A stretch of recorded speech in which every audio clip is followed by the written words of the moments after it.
माझा मुलगा चांगला आहे, पण सुनासोबत कधी-कधी भांडण होते.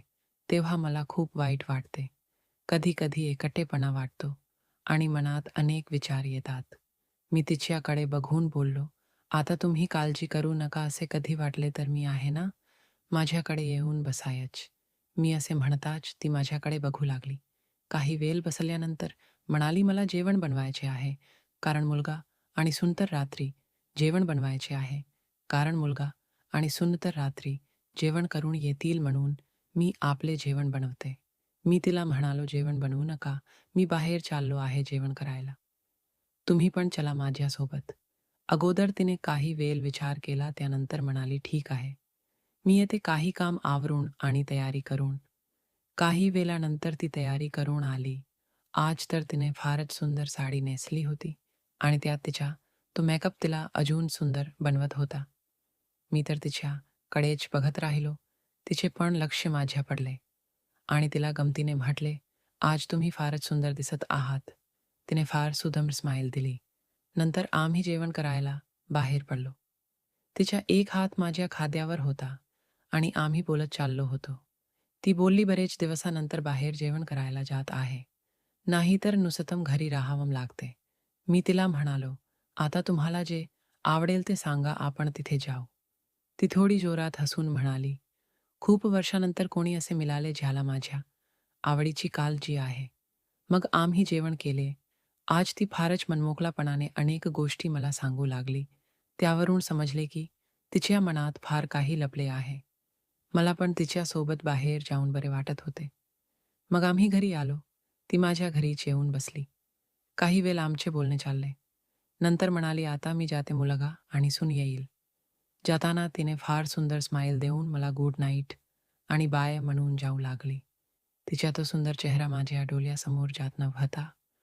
मला ज्या दिवशी सुट्टी राहिली, त्या दिवशी तर ती माझ्याकडे जास्त वेळ बसायची आणि सोबत आपल्या नातवाला सुद्धा आणायची. तिच्या आणि माझ्यामध्ये एक वेगळेच आमच्यामध्ये नात्याची थोडा जवली निर्मिती झाली पण आला होती. होता. आता तर कधी-कधी तो आमच जावलीकपणा मला थोडा वेगळा वाटत होता. पण आता आमच्यामध्ये या सर्व गोष्टी साधारण सारखा झाल्या होत्या. अनेक वर्षानंतर तिला सुद्धा असे कोणी मिळाले होते, ज्याच्यासमोर ती आपल्या मनातल्या गोष्टी सांगू शकेल. आणि ती जेव्हा पण माझ्यासोबत असली तर मला पण फार छान वाटायचे. कधी काही आणायचे असेल तर मी तिच्यासोबत जात होतो आणि त्यावेळेस आमचे वागणे थोडे वेगळेच असायचे. पण आम्हाला आता कशाचीच काळजी नव्हती, कारण आम्ही आपल्या गोष्टीत मग्न होतो. एके दिवशी रस्त्याने जात असताना समोर मला चित्रपटगृह दिसले. खूप दिवस झाले मी पण चित्रपट पाहायला गेलो नव्हतो. म्हणून तिला म्हणालो, "हा चित्रपट फार चांगला आहे आणि मला बघायचा आहे." ती म्हणाली, "मी पण या चित्रपटाबद्दल ऐकले आहे आणि माझी पण अशी इच्छा आहे की हा चित्रपट बघावा." तसेच जवळपास 15 वर्षाच्या वर झाले मी कधीच चित्रपट बघायला गेले नाही आणि माझी पण हा चित्रपट पाहण्याची इच्छा आहे. आणि हा चित्रपट बघितल्यावर अनेक वर्षाची चित्रपट बघण्याची इच्छा पूर्ण होईल. तसेच अगोदर मला चित्रपट बघण्याची फार आवड होती आणि मला फिरायला पण फार आवडत होते. पण हळू-हळू आता आवडी फक्त मनातच राहिल्या आहे, त्या बाहेर पडत नाही. मी तिला म्हणालो, "तुम्ही काळजी करू नका आता. तुमच्या प्रत्येक आवडी मी पूर्ण करण्याचा प्रयत्न करेल." ती एक वेगळ्याच नजरेने माझ्याकडे बघू लागली आणि म्हणाली, "खरंच तू जेव्हापासून मला भेटला तेव्हापासून मला फारच छान वाटत आहे. तू माझ्या मनासारखा वागतो आणि मला आवडेल त्या गोष्टी करण्याचा प्रयत्न करतो. त्यामुळे मला फार छान वाटते." मग आम्ही ठरवले की एका दिवशी तो चित्रपट बघायला जायचा आणि त्या दिवशी तिचा मुलगा आणि सून सुद्धा बाहेर गेले होते. आम्ही त्या दिवशी चित्रपट बघायला गेलो.